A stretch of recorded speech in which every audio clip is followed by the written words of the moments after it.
Cari amici, ben ritrovati, nuova puntata di eventi al territorio, 3, 4, 5, 6 ottobre 2024, 29esima edizione della Zucca Santa di Caorera.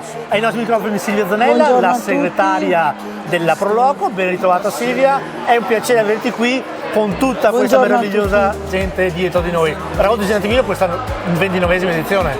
29esima edizione, siamo sempre molto attivi per la realizzazione di questa festa, che è un weekend diciamo abbastanza lungo, dove la preparazione però avviene durante tutto l'arco dell'anno, Luigi. Luci che brillano, scintille d'amore, la gente che canta e balla in giro tutto. Sì. Silvia, ci dicevi tanti piatti tipici, lo spiedo, però quest'anno una novità, il gelato al Quest'anno cremino. allora noi siamo instancabili creativi, noi della Proloco, quindi la nostra zucca chilometro zero noi la coltiviamo per poi trasformarla in vari prodotti, e ogni anno noi cerchiamo di inventare anche cose nuove e cerchiamo di essere sempre propositivi per quanto riguarda il mercato, insomma, di nicchia come il nostro. Allora quest'anno abbiamo la marmellata di zucca e vaniglia, e poi abbiamo il cremino, cioè il gelato alla zucca con uno strato cremoso di cioccolata fondente, una favola. Una vera delizia per i palati. meraviglia. La musica richiama un tempo più pacifico.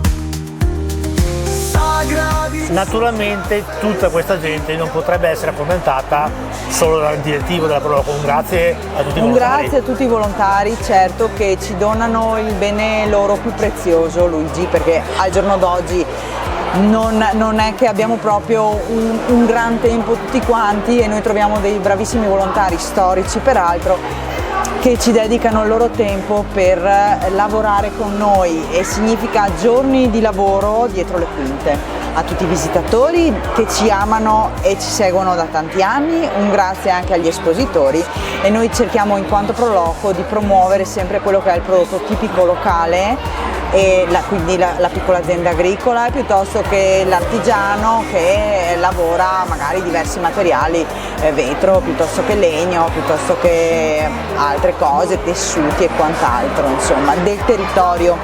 balla in giro tondo, nel cuore d'autunno siamo tutti un mondo. Il prossimo anno, la 30esima edizione, è un conto tondo, no? Un numero tondo, per cui è 30 anni che lavoriamo e in continuo sviluppo a questa manifestazione. Ci sono sempre stati tanti belli eventi, e quindi cercheremo anche di dare il massimo come sempre in questo evento, affinché la riuscita sia sempre eccellente, insomma, il meglio che possiamo. Grazie Silvia, grazie a tutti voi per averci seguiti.